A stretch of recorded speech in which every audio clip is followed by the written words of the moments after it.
Till now, we have studied about the fertilization and the process which are taking part within the embryo sac and the ovary.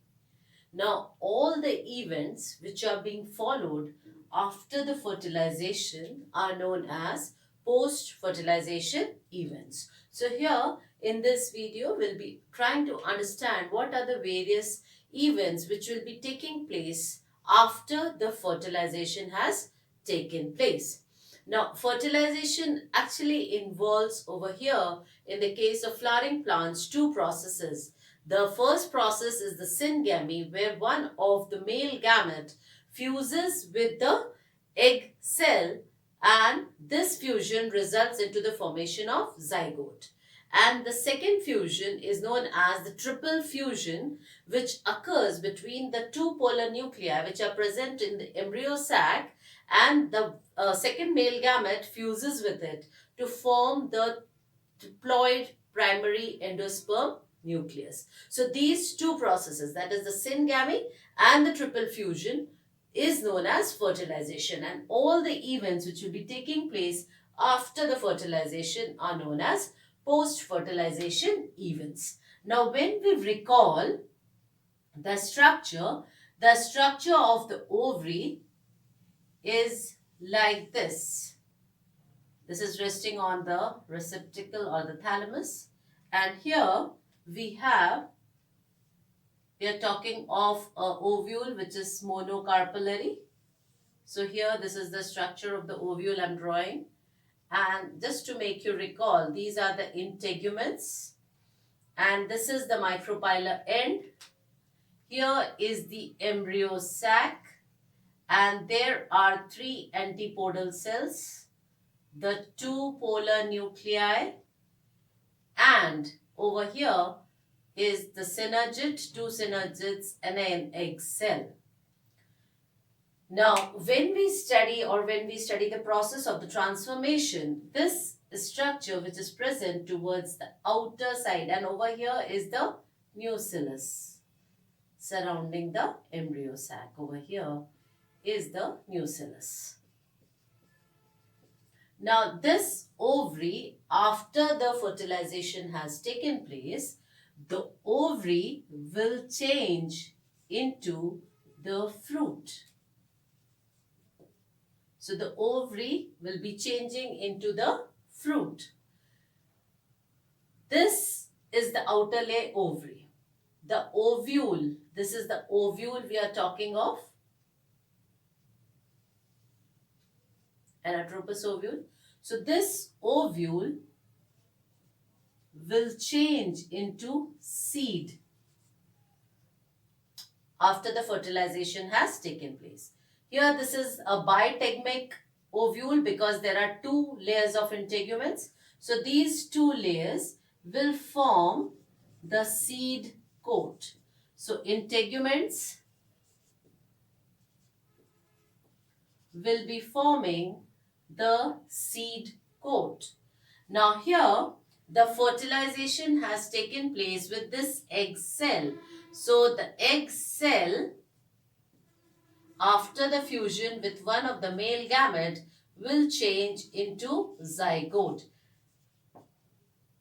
And the two synergids which are present and which help actually and guide the pollen tube to reach the egg cell with the help of filiform apparatus, and only one of the synergids do so. So the other synergid also degenerate over here after the fertilization has taken place. So here the two synergids will degenerate. Both the synergids will degenerate. The second male gamete, if you remember, it fuses with the two polar nuclei, and this two polar nuclei, due to triple fusion, two polar nuclei will first form primary endosperm nucleus and the primary endosperm cell.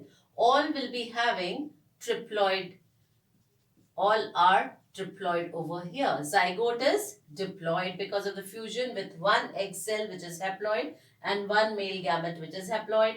It is triploid because the two polar nuclei fuses with one male gamete which is again an haploid structure. The three antipodal cells which are situated towards the chaliceal end, antipodal cells will also degenerate because the major function over here till now was to provide the nutrition to the embryo sac. So the synergids, they guide the pollen tube, their purpose is achieved, so they will also degenerate. The two polar nuclei will form the primary endosperm nucleus, which is having a triploid structure, and will form the primary endosperm cell. The three antipodal cells, which are situated at the chaliceal end, will also degenerate, and the cells nucellus. The nucellus cells will be also degenerating by the time this formation has taken place. It is because by the time the seeds are formed, the nucellus cells will be degenerating, but in some of the seeds the nucellus remains persistent. So most of the cases this nucellus degenerates, and this nucellus, when it's degenerate, it is being consumed, it is being utilized during the development of the embryo. But if the nucellus remains persistent,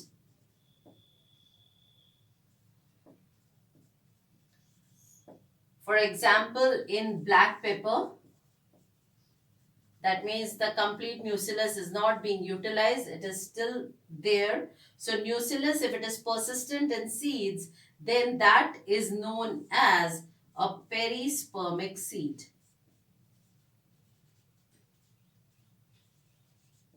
So we will see this type of development during the subsequent videos on the post-fertilization events. Now here, this primary endosperm nucleus will form the endosperm. This is one major development. Also the zygote. This zygote will develop into embryo. So these two are the major events which lead to the formation of the seed and the fruit and final development of a plant. Let us now continue with the formation of the endosperm. So if we talk of the endosperm formation, all the cells over here are triploid, and the cells division, that is the endosperm formation, because the endosperm is a nutritive tissue. It is a nutritive tissue that will provide nourishment to the developing embryo. So it's a nutritive tissue, and this tissue will be providing nutrient to the embryo till it's completely developed. So the nutritive tissue and the division in the endosperm can be of the three types. So we find three types of endosperm division. That is, first is free nuclear endosperm. Now the free nuclear endosperm means over here the process of karyokinesis will be taking place, but it will not be followed by cytokinesis. So as a result, if suppose this is the cell, it will have divisions, but there will be no formation of the cell wall. So the material, that means nucleus, will be freely suspended, and such type of division is known as, or such type of an endosperm will be known as free nuclear endosperm. The example over here is the coconut water. The water which is found in immature coconut, that which is a very tender coconut, the water which is there is actually nothing but the endosperm, and the cells are without any cell wall formation. So the coconut water here is an example of the free nuclear endosperm. The second type of endosperm which we find over here is the cellular type.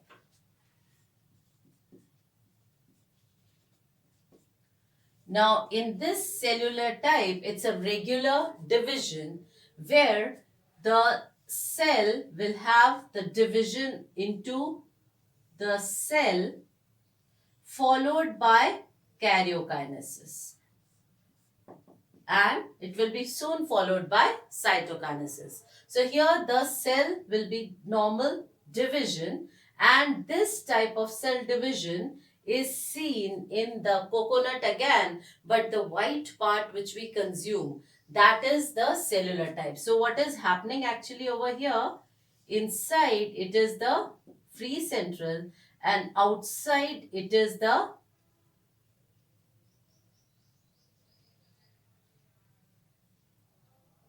cellular type, where every cell develops a cell wall. So example over here for the cellular type is coconut kernel, the white part which is being consumed by us. The third type of the endosperm is halobial type. Halobial type of endosperm is the endosperm which is intermediate between the free nuclear endosperm and the cellular type. So it is an intermediate between these two types, and as a result the formation of the cells also takes place towards the periphery, whereas the free nuclear is towards the center. So here the cell will divide, and in the center it will have the nuclear free, whereas the cell outside will start dividing and will form the cell wall. So since both the type of cell division within the endosperm are taking place, that is the free nuclear over here, and towards the side we have the cellular type, it is known as the intermediate type of endosperm. So here we have the development of the endosperm, and remember the endosperm is having a triploid cell. All the cells present in the endosperm are triploid, and its main function is to provide nutrition to the developing embryo. Now later on, in some of the seeds, when the embryo starts developing, in some of the seeds the endosperm is completely consumed, and those kind of seeds are known as non-endospermic seeds, whereas in certain type of plants the endosperm remains persistent. That means those are endospermic seeds. So in the later part of the video, when we'll be discussing about the seeds, we'll be studying about what do we mean by endospermic and non-endospermic seeds in detail. So here, this is the first event of the post-fertilization, that is the formation of the endosperm.